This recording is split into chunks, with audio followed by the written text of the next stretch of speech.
His life, celebrated at all times, loved by most and respected by many, including us. We intend no offense to Michael Jackson himself, his estate, or his family. I, Moustache, would personally like to say, my firm beliefs stand in order with factual evidence and witness testimonies that conclude in Michael Jackson's supposed innocence. None of us were present with Michael Jackson, and that means you. You nor I could determine what someone is if you don't know them, and nobody really knows any celebrity. We can only consume what we are told about them. I promote free thinking.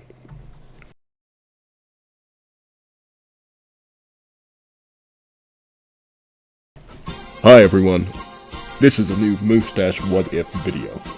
Today we're getting into a new subject on the channel. Dragon Ball Z X Michael Jackson What Ifs. It's the sequel to my Jeffrey Epstein Dragon Ball Z What If crossover story that you need to check out right now if you haven't already, because it was our first. This will be our 8th What If video. What if Vegeta was raised by Michael Jackson? Welcome to the Dragon World. Today, we're following the tale of Michael Jackson. His influence over the Dragon World is immense. He's world famous, a big star, a big shot. He travels said world, pleasing all the young boys and girls, bringing joy to the hearts of men, and developing a sense of unity between the cultures of the Dragon World, with his music. One day, the world decided to give back to Michael Jackson. President Barack Obama and the United States government have assembled the 7 Dragon Balls. During a boots-on-the-ground operation on Kami's lookout, the Dragon Balls were seized and identified. The intention is ultimately to present Michael Jackson with the wish of the magical dragon Shenron. The real kicker is that this would be a big-time event. Everyone wanted to be the first to hear what Michael Jackson's wish is. The offer of a limited-time event, the Dragon Concert. Michael Jackson will be performing a full set, and then making his wish on the magical dragon Shenron. The day has come. The concert was beginning. Thousands, 10,000 almost, of the Dragon World's inhabitants filled the streets. With every song, their anticipation grows to hear the wish at the end of the concert. Michael Jackson has played his last song. The crowd screams as the bright lights illuminate the night and the stage. Michael Jackson screamed, "Look at you all out there. You are so beautiful. Thank you. I gotta introduce you to a friend. Give a warm welcome to the president." Obama takes the stage and thanks Michael. So, Michael, heard you were interested in making a wish on the Dragon Balls. Michael Jackson exclaimed, "Ow! Did you bring the balls?" Obama nods. "Ladies and gentlemen, we brought him." The crowd screams in excitement. The Dragon Balls are carted onto the stage. First, we're to withdraw the dragons from the balls. The crew members on stage unite the Dragon Balls. Now all you have to do is summon him, Michael. But first, I'd like to ask the crowd something. I'd like you all to imagine dragons. Obama smiled. Obama is so funny, everyone. Give it up for Obama. Obama is then seen whispering in Michael's ear. He nods and excitedly walks up to the balls. "Magical dragon Shenron, I summon you. Ow!" They glow in unison. The sky grows dark as the dragon is summoned. The crowd is horrified of the size of the ball's dragon. They look to Michael Jackson for protection and feel safe. As the dragon unfurled across the nighttime sky, his head finally approaches down to the crowd, and his eyes meet the gaze of Michael Jackson's. "Michael Jackson, state your wish." Michael Jackson, his stance confident. He throws both of his arms in the air and yells, "I wish to put an end to all racism." The crowd is shocked. The dragon's eyes glow. I'm sorry. That wish is beyond my power. Everyone froze. Michael looked to Obama. He knew what he had to do. I wish that I could be the ruler of the stars. Your wish has been granted. Michael Jackson ascends to the heavens. A glowing light white, brighter than the spotlights even, overtook him. He's granted the powers of the previous ruler of the universe, Frieza. And he's also imbued with cosmic greatness. This wish takes Frieza straight to hell, presumably. He's also forgotten about, meaning the Frieza Force wasn't put into red alert or anything like that. No. It's always been the Michael Jackson Force. Michael Jackson is yet to discover this. Will he? Michael Jackson, with these newly discovered powers, has not yet left his home planet behind. No. He's begun a new concert. The crowd is ecstatic. After witnessing the creation of a divine being, they are now treated to his performance. This may just be a naturally unfolding world wonder. Now, Michael Jackson, knowing his wish to be true, cannot wait to explore the regions of space. Everyone, you've all been so wonderful. I can feel the power flowing. Ow! The crowd feels a shockwave brush over them. Michael Jackson lifts off into the air. A reddish-purple aura accompanies him. He looks back to his people and to Obama's smiling face and screams, Everyone, I'm gonna go fly to Jupiter. Good night. I love you all. Michael Jackson bursts into the air as fast as he can. He surprises himself with his own speed. He finds himself very far away from Earth now, it only being a speck in the distance. Not wanting to get lost, he's scared. He looks around. But his curiosity is boundless. As he's flying, he takes a deep breath of nothing. He's happy. Slows down his flight because he's decided he's going to visit the moon first. But he sees an unnaturally moving, quickly flying orb coming at him. Michael Jackson may be invincible, flying through space, but he's still human. His knees get weak somehow. Oh shit! Actual aliens! Michael doesn't fly any closer, but the orb, it seems to notice him. Michael is frightened. Every sense inside of him tells him to run away. He closely peers into the pod, which he now sees has a door with a glass window on it. Raditz is bewildered inside, looking out. Michael Jackson watches as Raditz scratches his head and pushes a button. A small gray door opens on the outside of the pod, and a scouter floats out, now exposed to zero gravity. Michael Jackson recognizes this, thinks it's similar to one of his earpieces. He realizes that he was still wearing his old one from the concert. He switches them out. Michael hears a voice come in over the scouter. He's now in communication with Raditz from inside of the pod.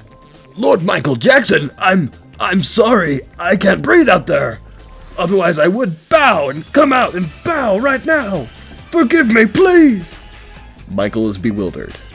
Lord? Did you just call me Lord Michael Jackson? Of course, my lord. Would you like a mission report? Michael nods. Well, I was heading out to Frieza Planet 554, but now I can't seem to remember what I was doing.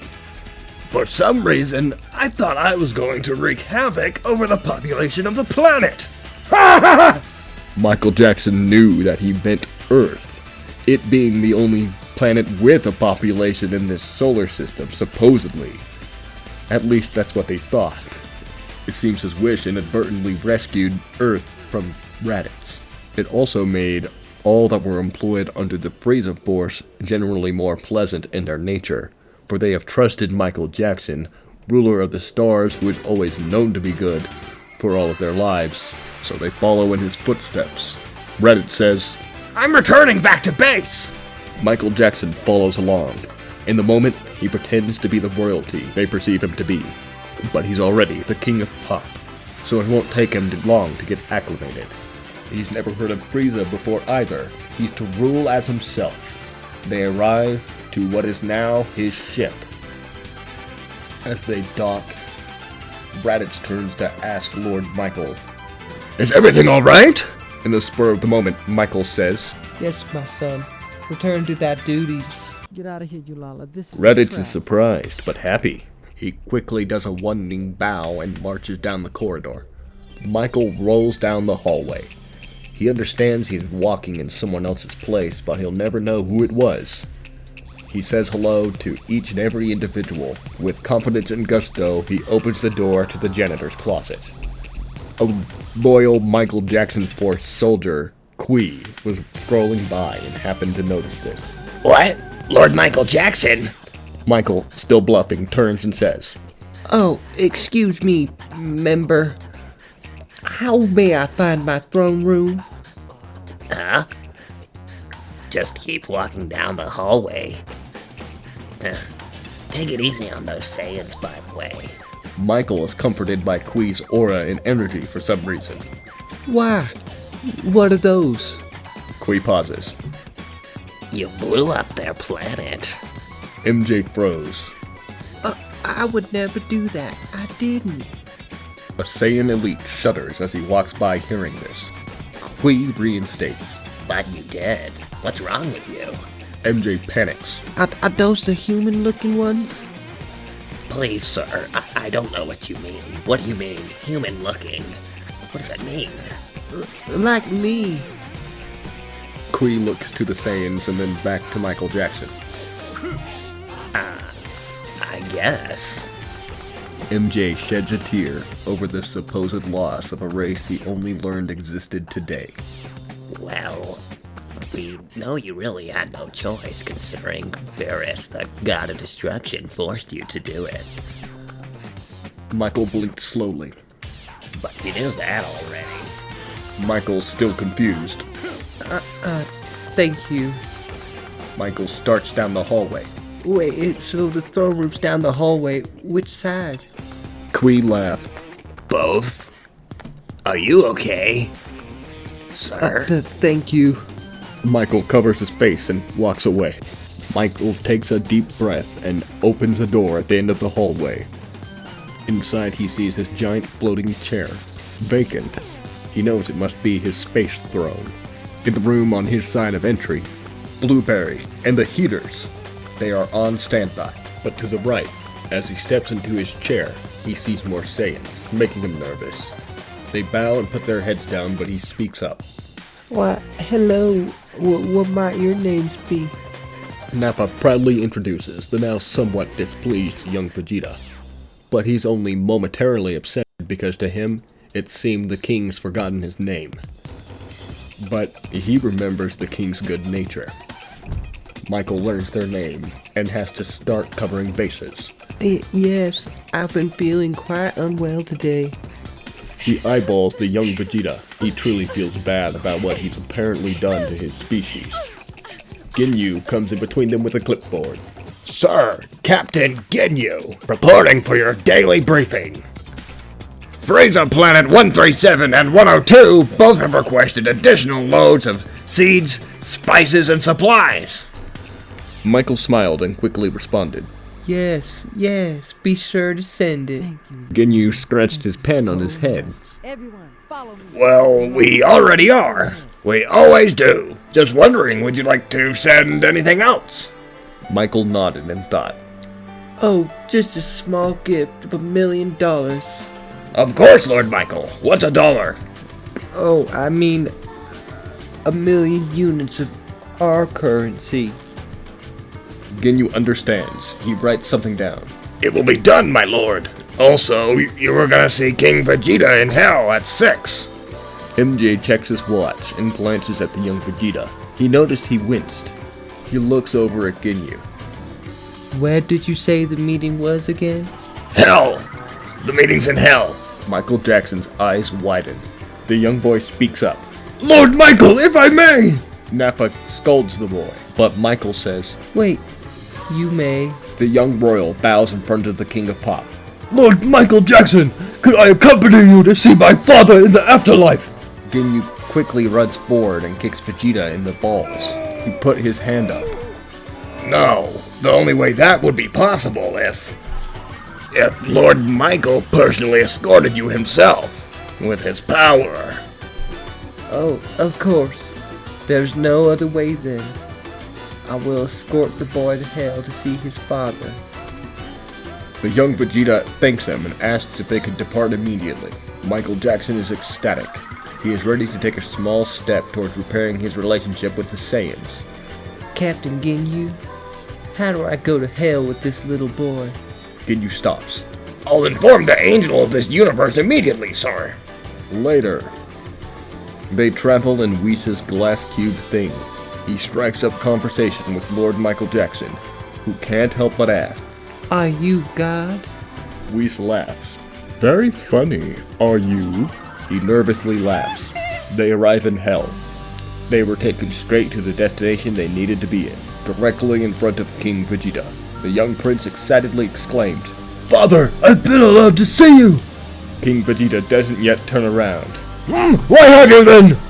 Vegeta looked confused. His father turns his head and shouts, Have you forgotten everything that makes you a Saiyan? We are a true warrior race! Don't underestimate us! He quickly gut punches and lasers his son, to Michael and Whis' shock. The boy is tough and is merely scuffed, but Michael instinctively runs forward to his protection. What have you done, you bad man? He points at King Vegeta and accidentally charges his death laser. It fires. He hurts the King Vegeta, but he's already dead. It merely causes him to momentarily suffer. He leans up to counteract Lord Michael. Did you just call me a bad man? Taking my son to Neverland Ranch, are you? Ha ha ha! That wasn't funny. Everyone stands shocked. With that, the realization hits Michael Jackson. When he made his wish to be the ruler of the stars, it caused all of the inhabitants in the galaxy to be aware of Michael Jackson. Now, unfortunately, they've all become aware of the allegations surrounding him. Memories of Frieza's conquest now replaced with the ideas of what happened at Neverland Ranch. The young Vegeta looks to Michael with confused eyes. He gets level with him. Listen to me. He's lied. He's lying. That's why he's in hell. He just hurt you. Of course he would lie to you. Whis, take us home. Okay, get back in the box. Just tell me what he was talking about! Where's your Neverland Ranch? Listen, Vegeta. I will never lie to you. And I promise I'll take you there someday. You just have to trust me. Michael embraced the young prince. They are released soon over Michael Jackson's ship, and they return inside. Captain Ginyu greets them. Welcome back, Lord Michael Jackson. Did all go well? Michael, sheltering the young Vegeta, says, It's a long story, and we don't want to talk about it, Captain Ginyu. They return to the throne room, which Michael now operates as the bridge of the ship. Incoming message from President Barack Obama. Accept the message, Ginyu. Obama's smiling face appears on the large screen in front of them all. Hello, everyone. Greetings, Michael Jackson Force. I'd like to give a message to Michael. You're on, Obama. Ow! Look, Michael, we need you to come back. We miss you. Earth loves you, Michael. You can't leave us behind. You're still from our planet. The truth is, your fans have been getting ravenous without you. They need you to come back to perform. We don't know how long we can hold them off. Michael Jackson smiles and nods. Tell them their star's coming back, and he'll be with his shining sun. Get ready to sing, Vegeta. The ship takes off for Earth. The end of Part 1. Thanks for watching. Did you enjoy Part 1? What do you think will happen in Part 2 of my Dragon Ball Z What If Vegeta Was Raised by Michael Jackson story? Subscribe.